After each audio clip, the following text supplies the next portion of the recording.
Salut les Duffs, j'espère que vous allez bien, que vous êtes en forme.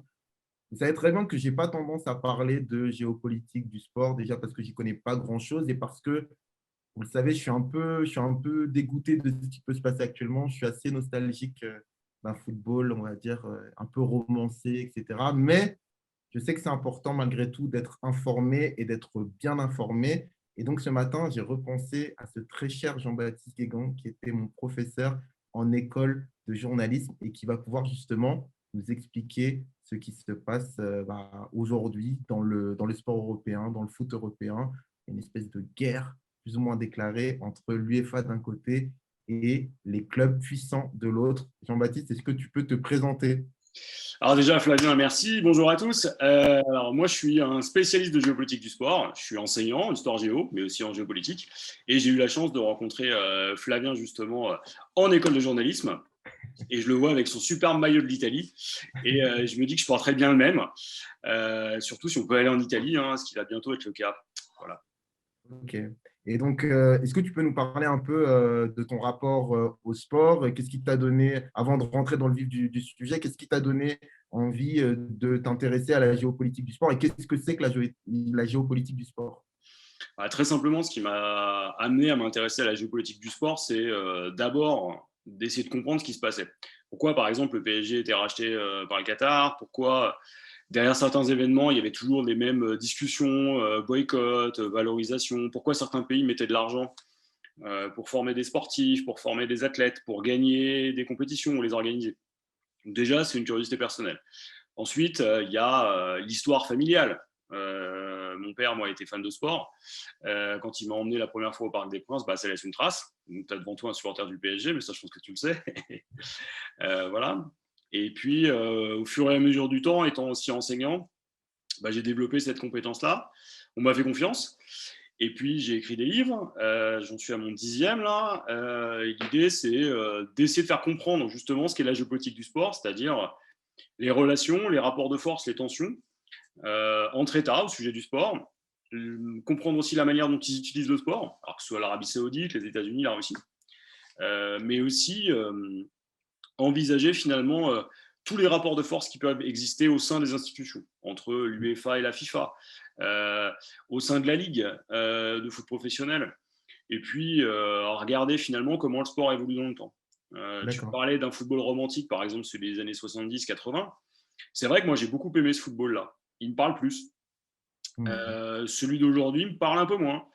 Hmm. Maintenant, ça ne m'empêche pas d'essayer de croire à une finale du Paris Saint-Germain chez les filles et chez les garçons, tout en sachant que derrière, ça profitera d'abord au Qatar. Donc l'idée, Hmm. c'est de savoir en étant lucide. Hmm.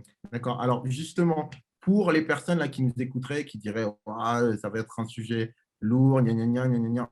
En quoi c'est intéressant de comprendre lorsqu'on est supporter de foot ou amateur de foot, tout simplement, qu'on est intéressé par la vie, la société. Pourquoi est-ce que c'est important justement de s'intéresser à la géopolitique du sport? Je vais juste chercher un truc pendant que tu commences à répondre. Ah. Moi, il y a une chose très simple. C'est un peu comme quand on achète un produit au supermarché.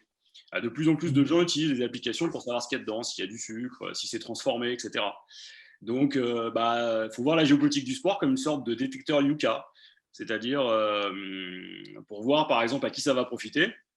La géopolitique du sport, ça sert à ça. Quand l'OL gagne, savoir que l'OL a un actionnaire chinois, ça compte. Quand les Marseillais ont tous espéré se faire racheter par des Saoudiens, faut savoir ce que ça veut dire que de se faire racheter par un État qui a du sang sur les mains. Hmm. Quand on est possédé par le Qatar, oui, ça pose des questions existentielles. Hmm. Bon, toutes ces questions-là, aujourd'hui, la géopolitique sert justement à apporter des réponses et à finalement nous permettre aussi d'apprécier le football, qui a changé, il faut être honnête, sans forcément être dans une situation d'hébétude en se demandant ce qui se passe. Hmm. Vaut mieux être prudent et informé, et finalement, c'est pas chiant, au contraire, il y a de plus en plus de gens qui s'intéressent, et c'est ça qui est passionnant, parce Hmm. qu'aujourd'hui, le sport, c'est quand même une grande partie de notre vie, hein. Il y a quasiment 50% de l'actu média hors Covid qui porte sur le sport. Quand on voit par exemple les rachats de clubs de NBA, ça a du sens. Quand on Hmm. voit l'argent dépensé pour organiser les Jeux Olympiques à Pékin en 2022, ça a du sens. Quand on voit les Japonais qui sont prêts à tout faire pour ouvrir leur pays qui était plus ou moins préservé du Covid, on peut se demander pourquoi. Tout ça, c'est la géopolitique du sport qui permet de l'expliquer. Ok. Et dernière question, justement, pour, on va dire, pour les récalcitrants. Si moi, j'aime le foot, et le foot, c'est justement mon petit refuge, j'ai pas envie de comprendre comment ça fonctionne, etc., parce que ça risque de me désenchanter. Quel argument tu pourrais me donner dans le fait de m'y intéresser quand même, même si, enfin, voilà, moi, je suis supporter de tel club, je sais que tout n'est pas bien, mais étant donné qu'il y a plein de choses qui sont pas bien, vas-y, c'est bon, à ce niveau-là, je peux. Moi, je vais te répondre d'abord en tant que supporter, en tant Mm. que supporter du Paris Saint-Germain. Moi, j'ai vu mon club se faire racheter à plusieurs reprises, que ce Mm. soit l'épisode Colonie Capital ou QSI, Qatar Sports Investments. Et donc, on a été racheté par des Américains, ensuite on a été racheté par des Qatariens. Mine de rien, savoir qui nous possédait, ça m'a permis de comprendre aussi pourquoi, par exemple, on n'investissait pas dans certains joueurs. Entre guillemets, Ouais, c'est ça intéressant. a calmé ma fureur. Ça m'a permis de savoir aussi pourquoi, à certains moments, on avait des entraîneurs qui étaient des billes et pourquoi on les gardait. Ça m'a permis aussi de savoir pourquoi on gagnait. Et puis, ça m'a permis de faire des choses folles, c'est-à-dire d'aller au parc applaudir Ibra, alors que ce n'est pas forcément ma cam, de voir Neymar sur un terrain en France, de voir Kylian Mbappé jouer, et puis de voir des joueurs qu'on ne pensait pas un jour voir porter le maillot d'un club français. Je pense à Navas, qui est l'un des meilleurs gardiens du monde, à Marquinhos, qui est quand même l'arrière finalement titulaire de la Seleção. Le Mm. plaisir du supporter de foot dans le stade et même devant sa télé, il est lié au fait que je comprends mieux aussi ce que le Qatar nous a offert, mais ça vaut pour quasiment tous les clubs. Quand par exemple 3 se fait racheter par le City Football Group, les performances du club changent. Et tout Mm. ce que le Qatar, enfin tout ce que le City Football Group apporte au club de Troyes, ça se voit aussi sportivement. Ils ont structuré et restructuré le club. Euh, D'accord. voilà. Et donc la géopolitique Ok. du sport, c'est aussi une manière de comprendre pourquoi ça marche sur le terrain. Très bien. Écoute, je pense que les derniers réfractaires, là, ils n'ont plus aucun argument. Alors, ma première question, pourquoi 12 clubs, l'AC Milan, Arsenal, l'Atlético, Chelsea, Barça, Inter, Juve, Liverpool, Manchester City, Manchester United, Real et Tottenham ont décidé, veulent créer une Super Ligue européenne? Pourquoi? La première raison, elle est simple, hein, c'est augmenter leurs revenus dans un cadre compliqué qui est lié au Covid et à la fermeture des stades. En clair, ces clubs-là sont parmi les plus riches du monde. Ils sont souvent dominants dans leur championnat. Et puis, depuis 2 ans, ils n'ont plus de revenus parce que les stades sont fermés, parce que certains championnats sont arrêtés ou au contraire ont été considérablement limités. Et donc, ces clubs-là sont financièrement exsangues. Le Barça, par exemple, c'est 1 milliard d'euros de dette. Et donc, il leur fallait de l'argent qui rentre. Ensuite, ils ont vu, avant le Covid, que leur perspective de revenus ne faisait que croître. Et ils se sont dit, mais nous, on participe à une compétition, la Ligue des Champions, qui permet de gagner énormément d'argent. Mais l'UEFA en garde quasiment 70%. Pourquoi on ne prendrait pas tout? Et du coup, ils ont mis en place un rapport de force. Alors, ça fait 20 ans que l'idée d'une Ligue européenne trotte finalement dans les esprits, notamment des clubs, et plus encore de ceux de la Juventus de Turin, par exemple. Mais ce qui est intéressant, c'est qu'aujourd'hui, ça aboutit. Alors, ça aboutit pour plein de raisons. Ça aboutit parce que les clubs sont en crise. Ça aboutit parce que les clubs se disent quelqu'un qui gagne la Ligue des Champions gagne 100 millions d'euros à peu près. Quelqu'un qui participerait au projet de la Super League en gagnerait 300 sans même la gagner. D'accord. Si demain on vous triple votre salaire, vous réfléchissez pas, vous y allez. Hmm. Le problème, c'est que jamais personne n'ira s'abonner pour une compétition à 12 clubs. Alors, Pourquoi on va pas? pas faire offense à Tottenham qui a Moi, viré. Pourquoi? Pour une raison moi, très ça ne simple. me surprendrait pas. Enfin, si tu te retrouves avec le gratin du foot, les meilleurs clubs et que à côté, tu as des compétitions de seconde zone, moi, en toute sincérité, quand je vois que les gens s'abonnent à la NBA et que c'est tout le temps les mêmes clubs qui s'est concentré, moi, je vois pas pourquoi. Alors, effectivement, là, comme c'est nouveau, on se dit ça, mais moi, enfin, je ne sais pas. Moi, je vais te dire pourquoi. C'est parce que pour l'instant, ils sont que 12. Et que même s'ils étaient 16, tu n'as que des clubs européens. Et tes 16 clubs européens, une fois que tu les auras fait se rencontrer les uns les autres, il y a un truc très simple, c'est que le phénomène de rareté sera plus là. Si demain, au plein cœur du mois de novembre, je te propose un Juventus Atlético Madrid que c'est le troisième en 2 ans, bah, tu n'iras pas le regarder. Ah, Et alors, alors je que, repose la question, pourquoi en NBA, pourtant, ça ne pose pas de problème? Est-ce que ce n'est pas une histoire d'habitude, juste? alors, d'abord parce qu'en NBA, on consomme le sport autrement. On a, sur des matchs habituels, on a plus de 80 matchs en saison régulière. Là, cette saison, là, en Covid, on est en 72. Et puis après, il y a le playoff. Ce qui intéresse les gens, c'est pas la saison régulière. La saison régulière, elle est faite pour se chauffer, se préparer pour les playoffs. Les playoffs, c'est un autre niveau d'intensité. Il y a le bracket, c'est-à-dire le tableau général qui est construit. Et on sait qui va affronter qui dès le départ. Et l'idée, c'est justement qu'il y ait des surprises. Et tout est fait pour maximiser, justement, en NBA, l'incertitude sportive. En clair, l'idée, c'est plus vous avez d'incertitude sportive, plus vous avez de retombées économiques. Mais les clubs de NBA, ils ne sont pas 12. Hmm. Et le problème, c'est que si demain, vous en avez que 12, bah, moi, voir Tottenham en demi-finale de Ligue des Champions, c'est super sympa, hein, mais ça ne m'intéresse pas. Et puis, je me pose une question très simple. Il n'y a pas d'Allemand, il n'y a pas de Français, il n'y a pas de Russe, il n'y a pas de Belges, il n'y a pas, finalement, les clubs qu'on a l'habitude d'avoir. Quel est l'intérêt d'aller regarder ça? Ouais, Moi, ce mais qui fait… hmm. Tu parlais de romantisme tout à l'heure. Moi, ce que j'adorais dans les années 80-90, et sans faire mon vieux con, j'ai envie de dire, c'était les matchs tout pourris avec Auxerre qui était capable de sortir l'Ajax. C'était le PSG qui était capable de se prendre les pieds dans le tapis, voilà, ou Lyon qui était capable de se faire battre par Maribor. Des clubs dont on ne savait même pas qu'ils existaient. Aujourd'hui, tu as toujours les mêmes. Et j'ai rien contre le Barça. Mais honnêtement, voir le Barça avec les mêmes joueurs tous les ans, bah, c'est comme les plats de ta grand-mère le dimanche. C'est sympa, mais toutes les semaines, c'est lassant. Et ben, le problème de cette ligue-là, il est là. C'est qu'à 12, c'est pas tenable économiquement.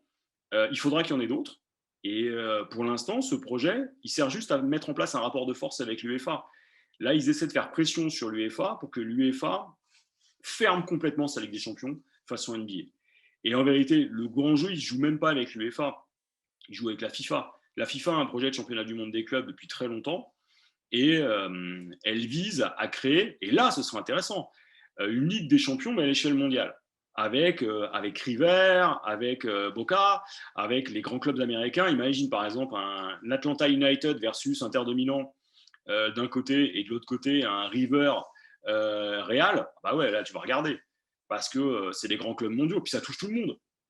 Je sais pas moi, un grand club chinois comme celui de Shanghai face au plus grand club comme le tout-puissant Mazembe, par exemple, à des plus grands clubs africains. Effectivement, moi, ça me donne envie de regarder. Ça me donne envie de regarder. Effectivement, ça Sauf me que donne envie.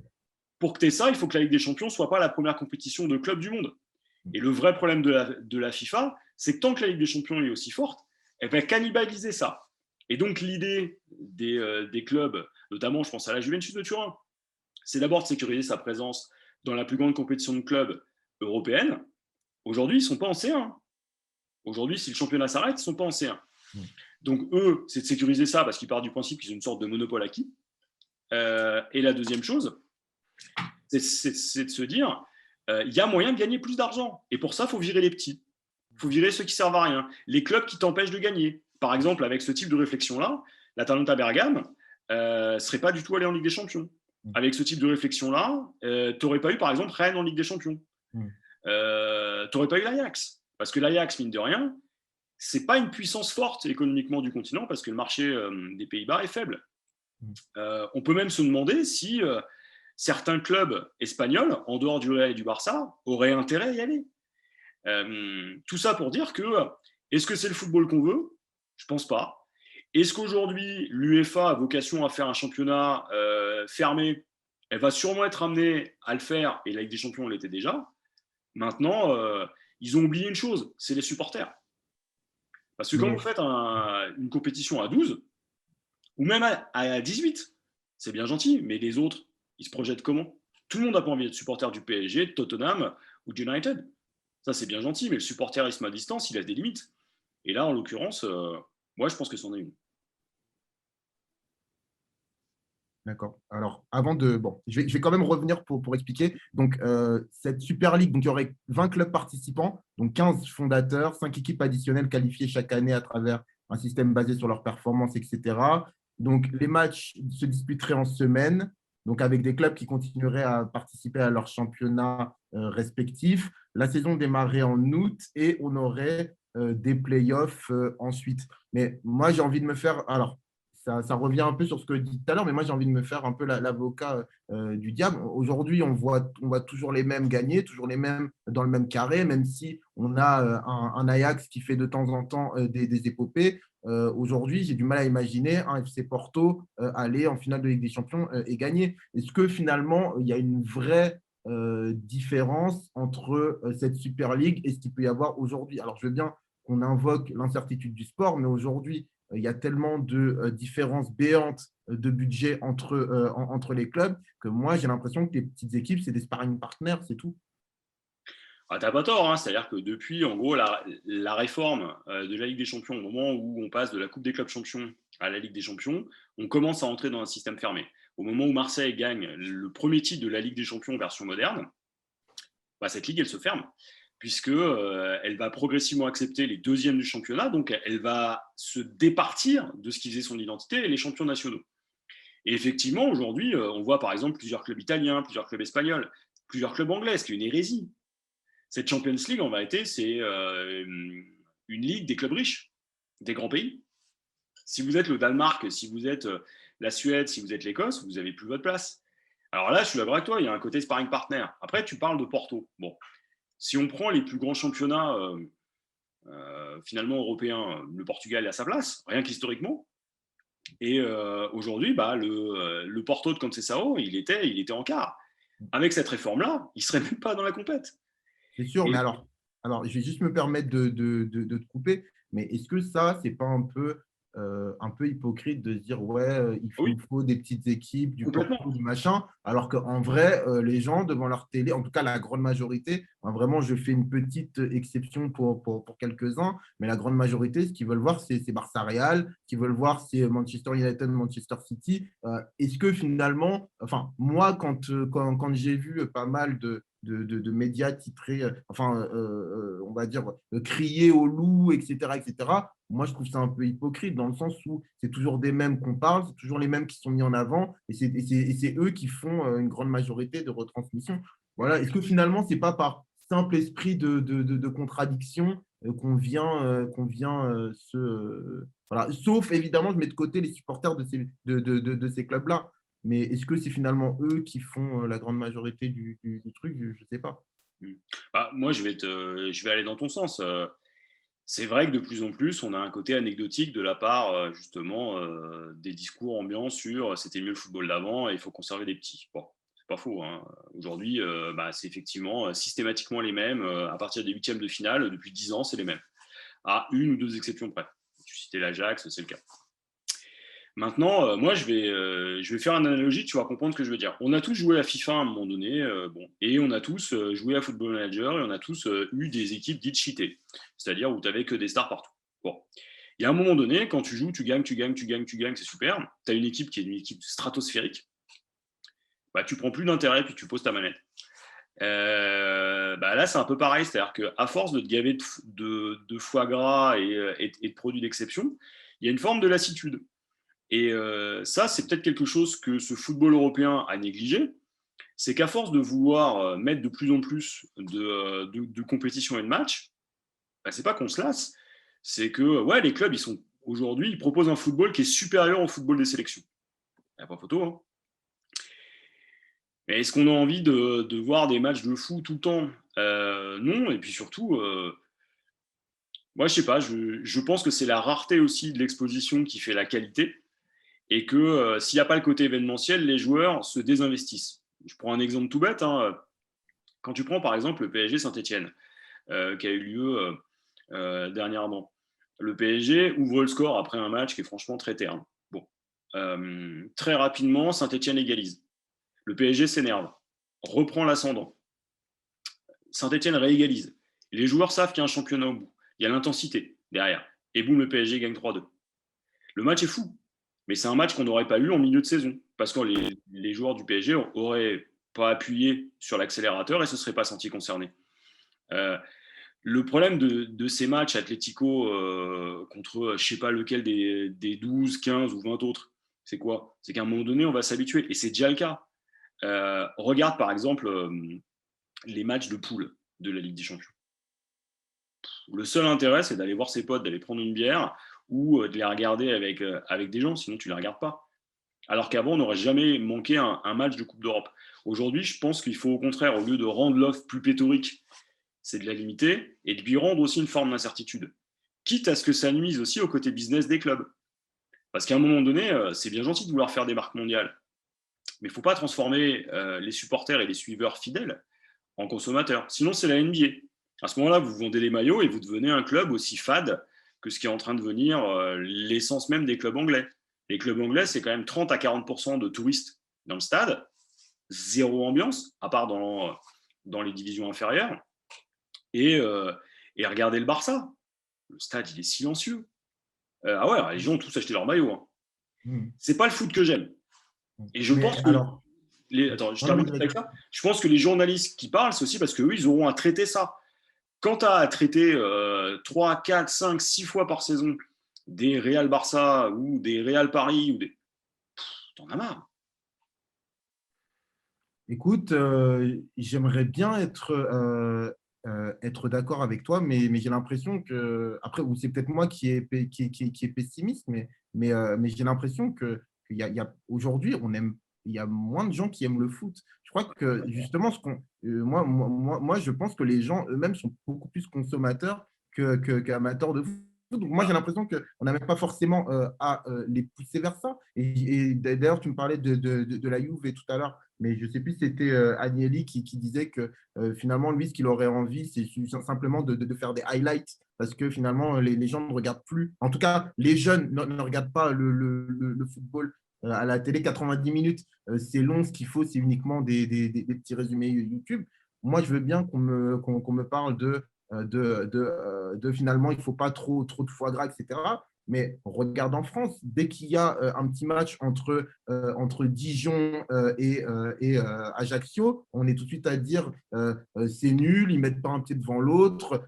Soit les gens sont nuls, soit les gens sont forts. Moi, je suis désolé, je n'ai vraiment pas l'impression qu'une majorité souhaite véritablement apprécier le foot pour ce qu'il est et aller chercher et aller justement apprécier une certaine beauté dans un match qui n'est pas élitiste. Ce qu'ils veulent les gens, c'est du spectacle, c'est le grand spectacle et c'est tout. Que ça a été poussé par les clubs, je veux bien, mais moi, ça correspond à la société qu'on a aujourd'hui. C'est pour ça que je trouve ça un peu hypocrite et je vais te le dire aussi.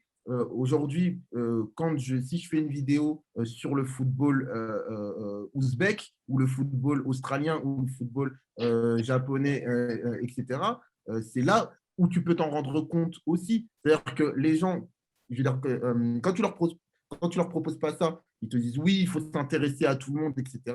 Mais dans les faits, ce qui les intéresse, c'est Real, Barça, Manchester United, Manchester City, Juve, les clashs et point barre. Retourner, ciseaux, et c'est tout.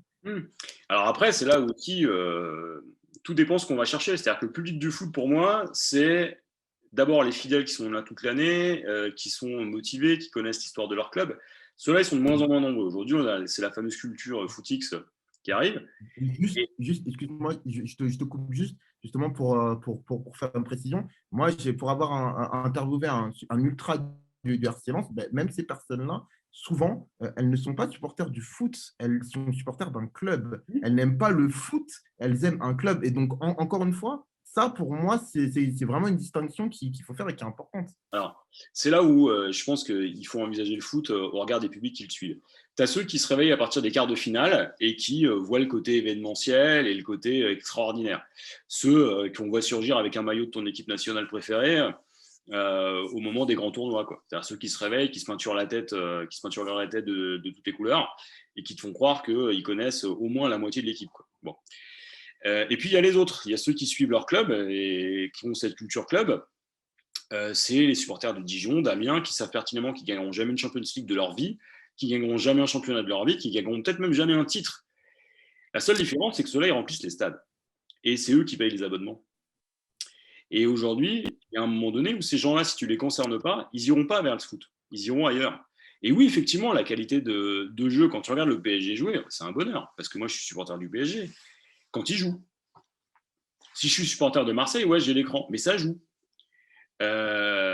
Et c'est toute la difficulté aujourd'hui, c'est que comme il y a trop de matchs, quand tu colles à 60 matchs à des joueurs, bah forcément, ils vont en jouer 20 bien. Et encore, je suis gentil. Ça dépend de la qualité des effectifs et du coach. Mais quand on colle 60, il ne faut pas t'attendre à des miracles. Et aujourd'hui, qu'est-ce qu'on fait? On multiplie le nombre de matchs. Forcément, ça creuse les écarts et on a des niveaux de foot très variables.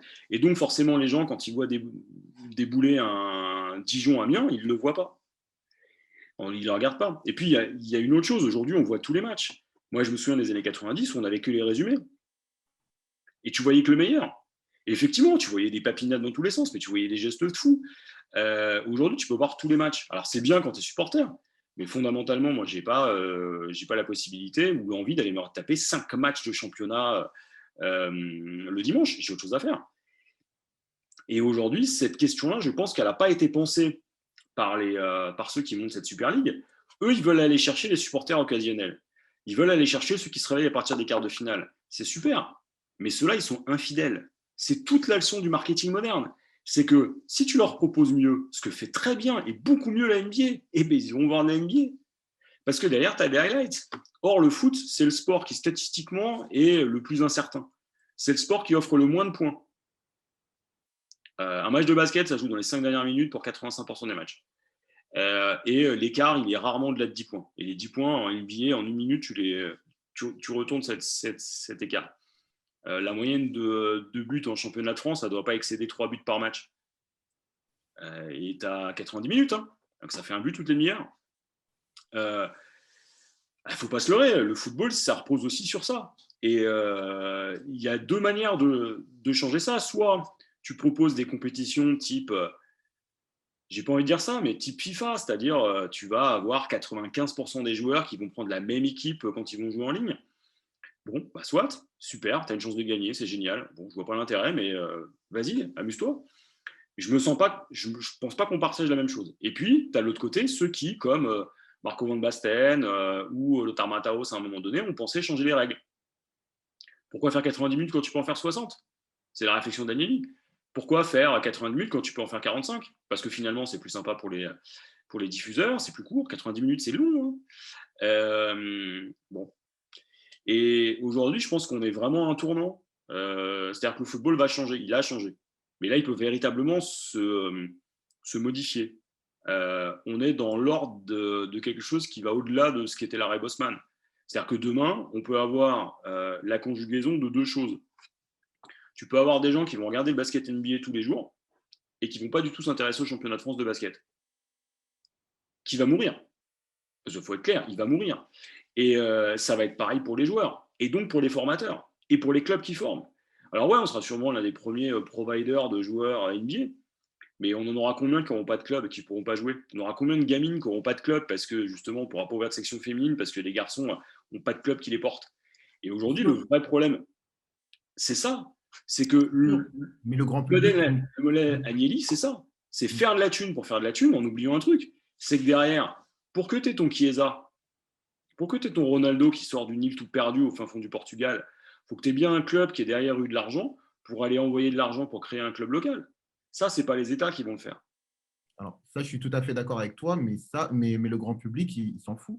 Ah, mais ça, le grand public se fout pas mal de choses. Et il y a un moment donné. Il s'en fout. Lui, en tout cas, moi, ce que je vois, lui, ce qu'il veut, c'est être diverti. Et il n'y a qu'à partir du moment où ça peut le toucher, lui, dans son quotidien, qu'il peut éventuellement se rebeller. Mais aujourd'hui, même, je veux dire, même si tu lui dis il y aura moins de formateurs, les personnes qui sont bénévoles, etc., il s'en fout. Ce qu'il veut, c'est ses pop-corn, c'est ses gestes techniques, c'est diverti, et puis c'est tout. Donc, je suis d'accord avec toi, mais fort heureusement, dans notre monde, il n'y a pas que des gens qui regardent touche pas à mon poste, quoi. Il y a aussi les autres. Et politiquement, si aujourd'hui on a une pèse réaction. vraiment. Et ce qui pèse vraiment, moi j'ai l'impression qu'il ne pèse pas. Parce que finalement, tu me parlais de touche pas à mon poste, mais on a beau critiquer cette émission en termes de vues, ça cartonne.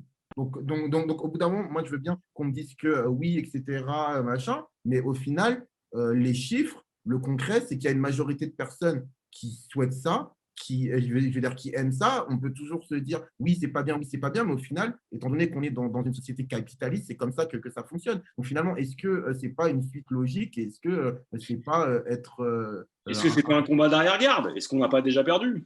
Est-ce que voilà. l'essence de ce qu'on aimait n'est pas définitivement changée? On l'a vu avec l'arrivée de l'arbitrage vidéo.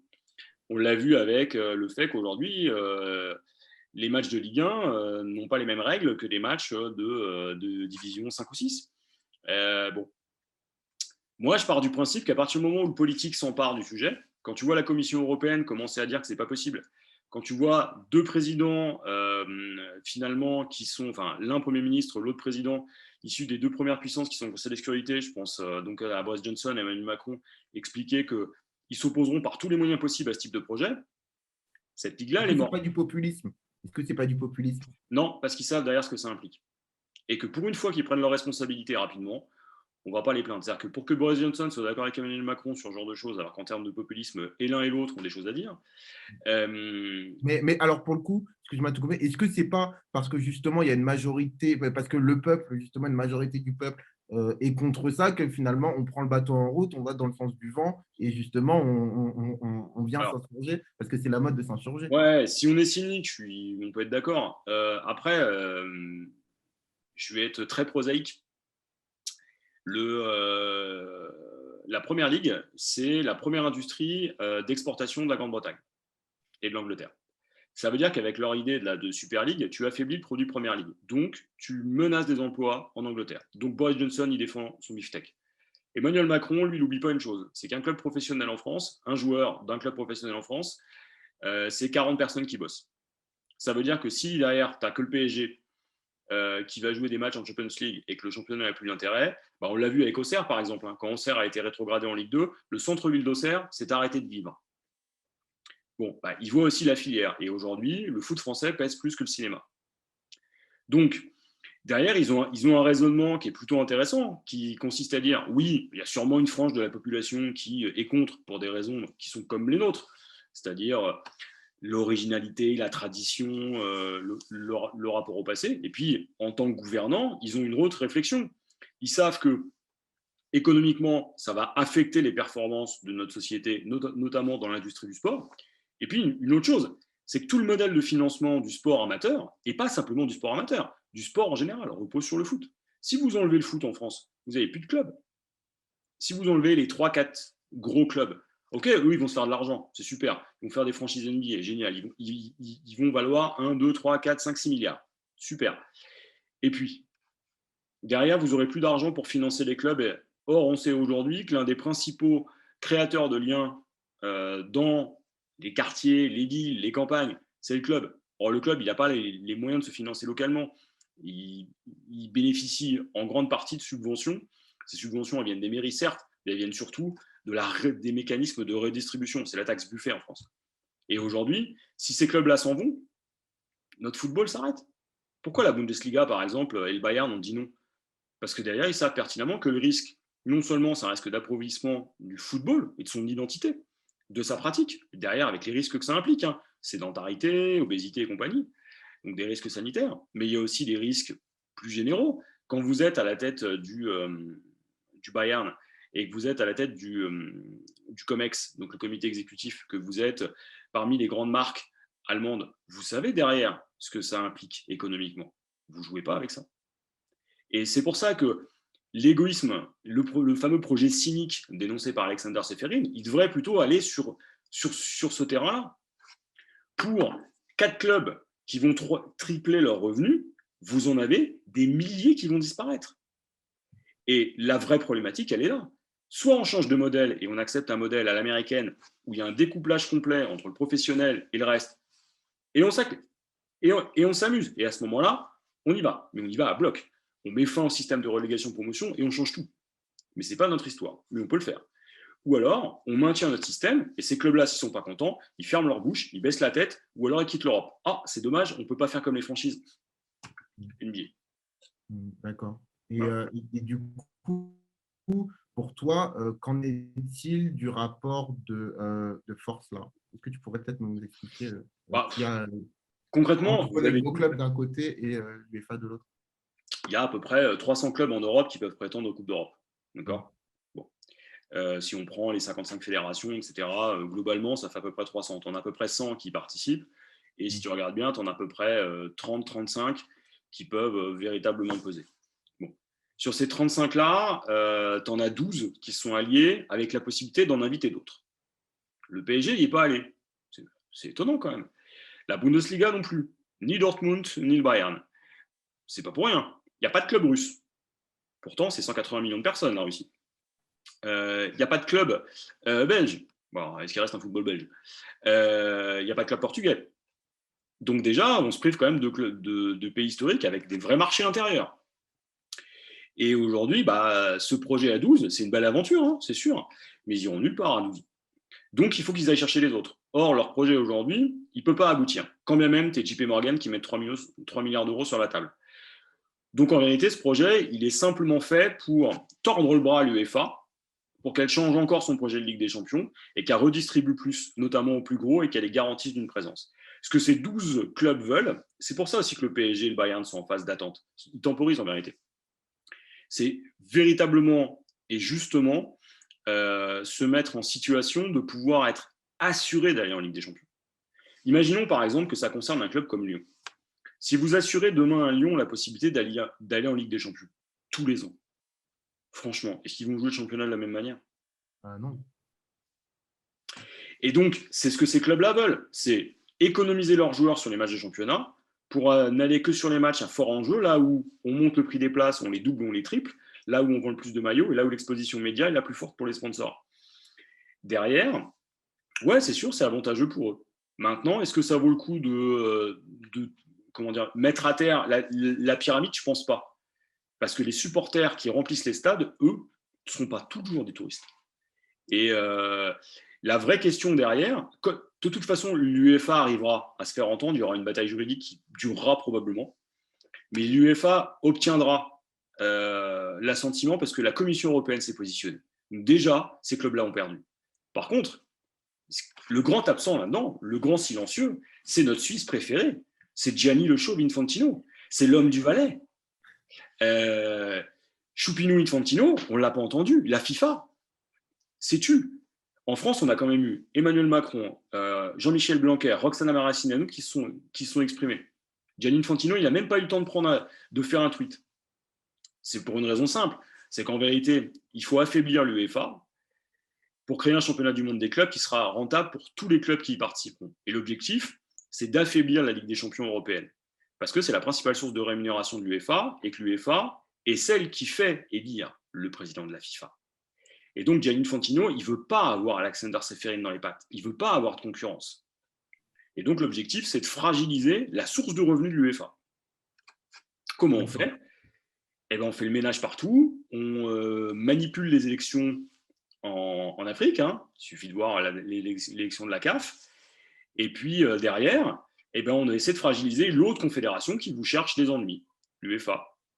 Et donc, vous jouez avec les clubs qui ont compris tout leur intérêt. Le Barça, marque mondialisée, le Real, marque mondialisée. Aujourd'hui, c'est les deux plus fortes valorisations du football mondial.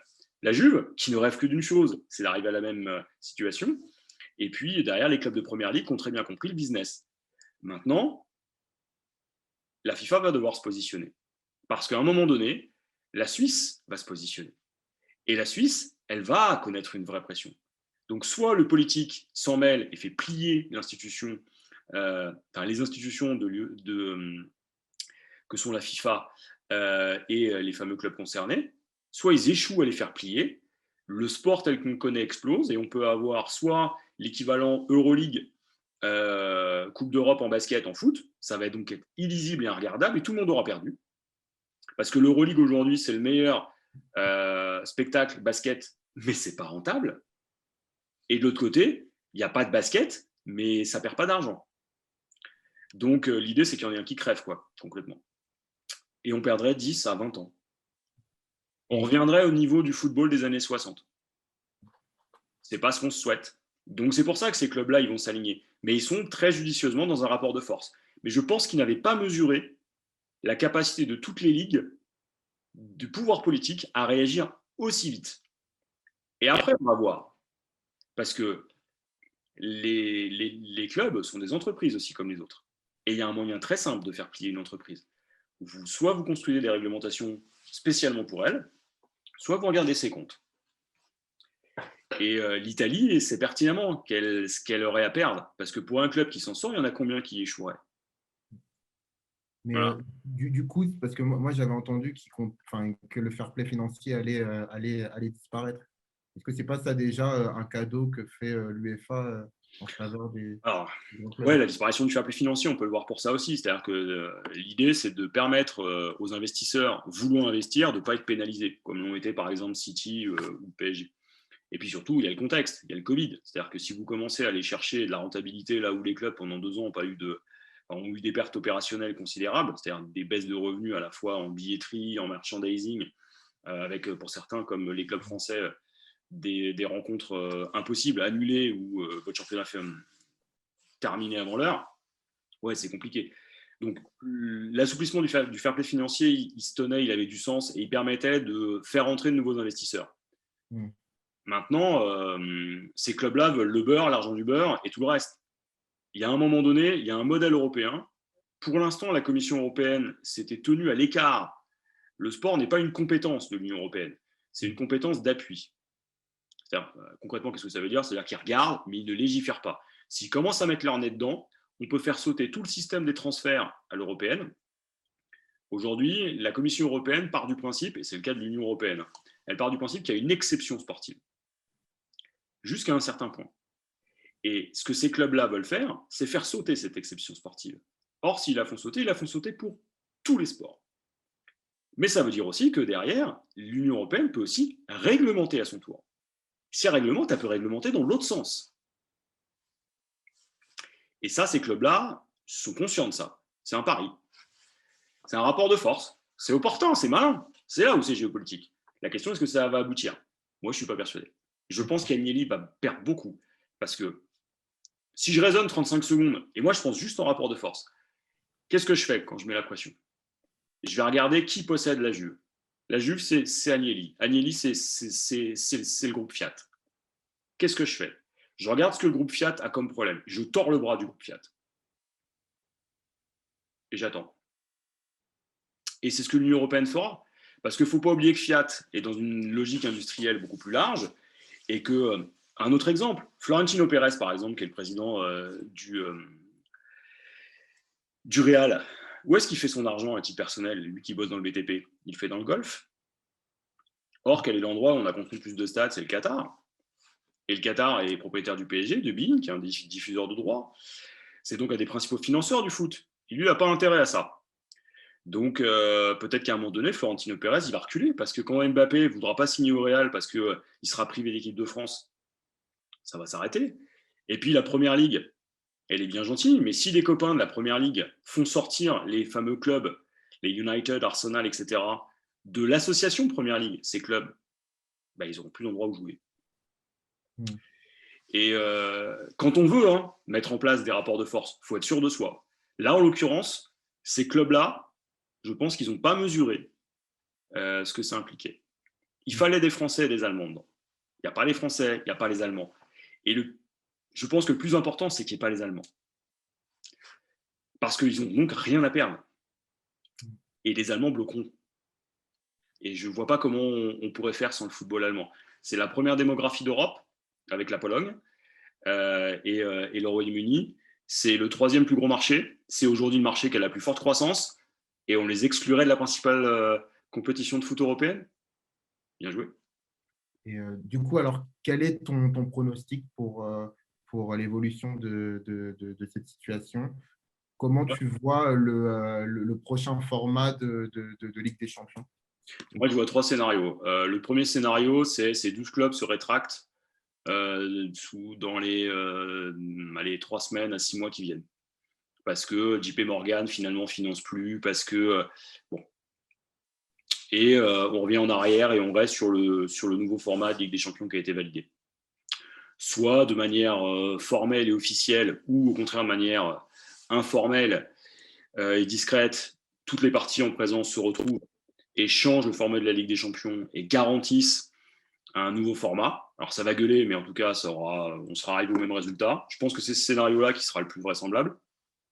Soit il y a le scénario du pire, c'est que ces clubs-là montent leur institution, 1 an, 2 ans, 3 ans, s'excluent des championnats nationaux, fragilisent leurs championnats nationaux, font s'ébranler le système de sélection, aboutissant à une ruine, et la FIFA récupère tout ça, crée un championnat du monde des clubs, et on perd l'attractivité de la Ligue des champions européenne au profit d'une Ligue des champions mondiale, et on a tout perdu, c'est-à-dire que ce qui faisait le cœur du football européen passe maintenant à un échelon supérieur, et l'argent ne va plus sur le foot européen, mais sur le football mondial, et notamment sur des territoires comme la Chine, les États-Unis, dans une moindre mesure, l'Inde et autres, et on a tout perdu.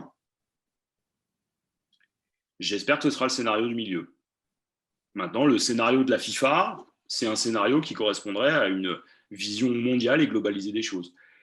J'espère pas que ce sera celui-là, parce que là, c'est le football européen dans sa globalité qui y perdra.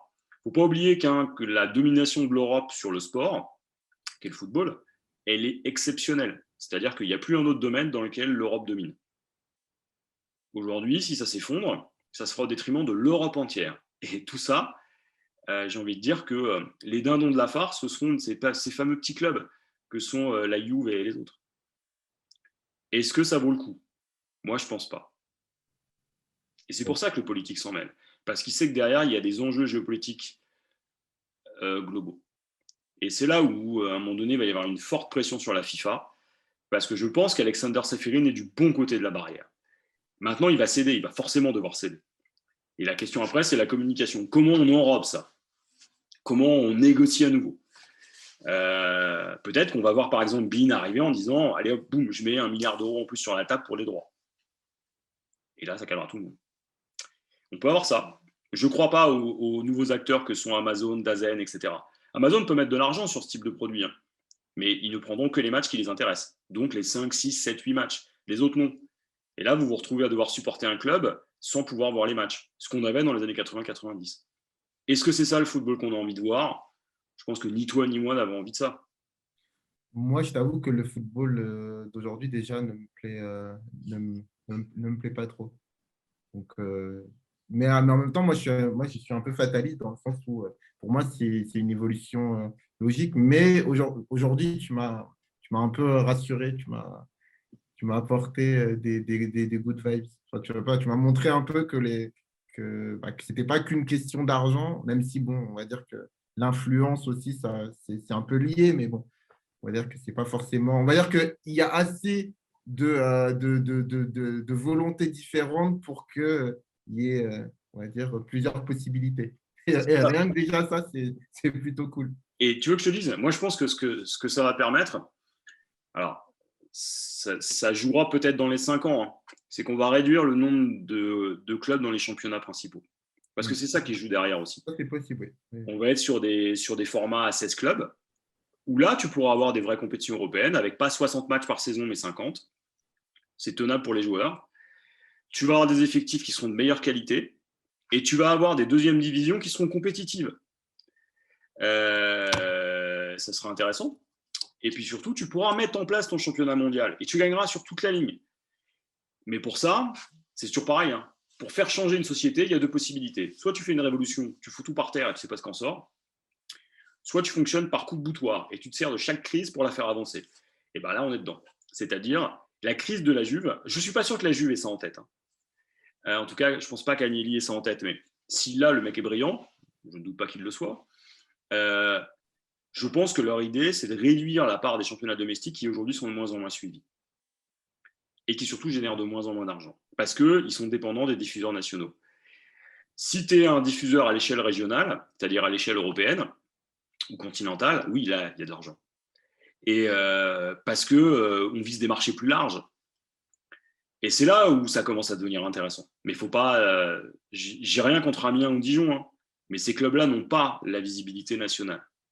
Et c'est aussi pour ça qu'on a des matchs, je ne vais pas dire en bois, mais de moindre qualité. C'est parce qu'ils ne peuvent pas recruter des internationaux. À l'inverse, si ce système-là passe, c'est-à-dire des championnats plus restreints avec des effectifs, il faudra aussi bloquer les effectifs. Donc, on va avoir des salariés cap. Et là, ça se fera au détriment des joueurs. Et on verra comment les joueurs réagiront quand on leur dira Ah, vos salaires vont être plafonnés, les gars. Parce que derrière, c'est ça aussi qui se passe. C'est que si les clubs ont le pouvoir, les joueurs ne l'auront plus. Et on risque de se retrouver avec les mêmes mécanismes que dans la NBA, c'est-à-dire des transferts de joueurs qui correspondent non pas à la volonté des joueurs, mais au contraire aux intérêts de leurs actionnaires, avec des écritures comptables qui sont particulières. Hein. CF, ce qu'a fait la Juventus, par exemple, avec l'Olympique de Marseille. Et d'autres éléments qui peuvent poser problème. Bon, je ne pense pas que les joueurs laisseront faire. C'est pour ça que la FIFPro se tait. On n'a pas entendu Philippe Pierre, hein, alors qu'en général, il est le premier. Parce qu'il sait derrière qu'il ne faut pas trop jouer avec ça. Et à un moment donné, si ça va toucher les joueurs. Parce que si vous avez que 24 ou 36 matchs à faire, vous n'avez pas besoin d'avoir 3 équipes. 2 suffisent. Or, il y a combien de joueurs sous contrat à City? 70. C'est QFD. Donc, soit on va vers une explosion, soit on va vers une régulation et tout le monde sera capable de se mettre autour de la table. Il y aura des tensions, ça va gueuler, ça va criser, mais on a vu que dans le rugby, ils étaient capables de s'écouter. On a vu que dans le basket, ça a échoué et on voit le résultat. Je ne doute pas que les gens du foot réagissent aussi intelligemment parce qu'ils ont d'autres choses. On est sur une autre échelle. C'est pas le basket européen, c'est un cran au-dessus. Ok.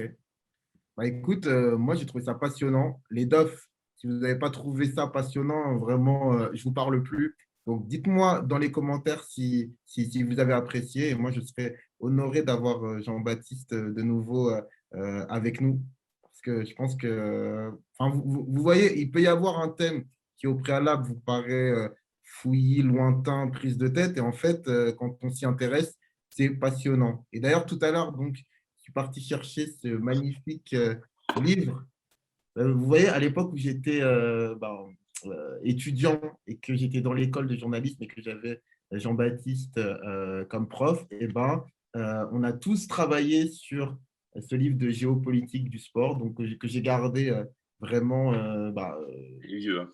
Il est Voilà, vieux, il est avec orange. ma petite dédicace à l'intérieur. Donc, je suis vraiment très content. Et tout ça pour vous dire que si jamais vous voulez suivre le travail de Jean-Baptiste, il est présent sur Twitter. N'hésitez pas à aller le voir, n'hésitez pas à aller le follow. Et si vous avez des petites questions, ça peut être très enrichissant et très intéressant.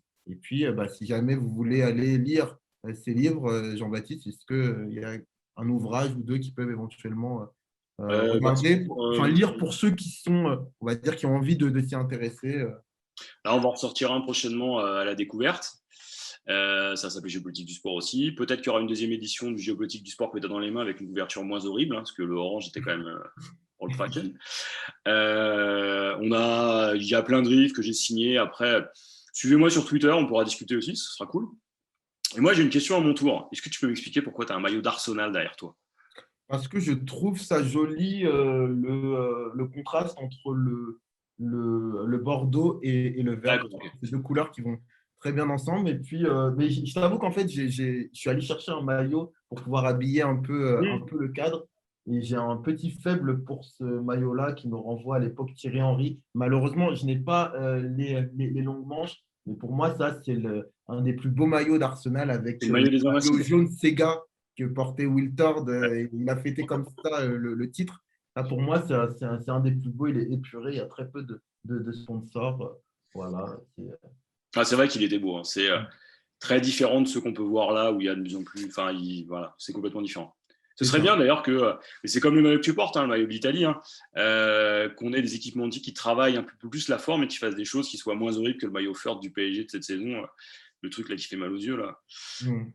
Voilà. Non, Bon, en tout cas, mais celui-là, c'est Flavien, un troisième maillot de l'Italien. oui, mais celui-là il est réussi. Oui, c'est vrai qu'il a réussi. Celui-là est beau. Celui-là, tu peux le porter et être fier de le porter, même si tu es Carrément. italien. Carrément. Le troisième maillot du PSG, tu as plutôt intérêt à avoir moins de 25 ans et à pas avoir des gens qui sont épileptiques chez toi, quoi. C'est vrai. C'est vrai. En tout cas, Flavien, merci. Merci à toi Et surtout. puis, Moi, j'ai passé au un plaisir, très du bon coup. moment. Comment? Au plaisir. Oui, carrément. Franchement, tu reviens quand tu veux. Franchement, ça va apporter. Je sais pas tout ce que tu nous as transmis. Après, aujourd'hui, ça a un apport qui est considérable. Et j'espère du plus profond de mon cœur que les gens sauront profiter de ce contenu-là parce que je ne pense pas que vous pourrez le trouver partout. Voilà. À bientôt, du coup. Voilà. Ciao les dofs. N'hésitez pas à vous abonner si vous êtes nouveau, à commenter, à liker, tout ça. Vous connaissez les bails. Bonne soirée à vous, bonne journée, peu importe à l'heure à laquelle vous regardez cette vidéo. On se donne rendez-vous en tout cas dimanche, comme à chaque fois, pour un nouveau DOF. Ciao, ciao. Eh les mecs, vous cognez sur des plus petits que vous? Ah, ça a l'air vachement cool. Je peux jouer avec vous? Et s'il te plaît, tu peux me donner du feu? Ouais, tiens, voilà. Qui t'es, toi? Qui je suis? Je m'appelle Doraemon et je suis le boss de la bande de Santama.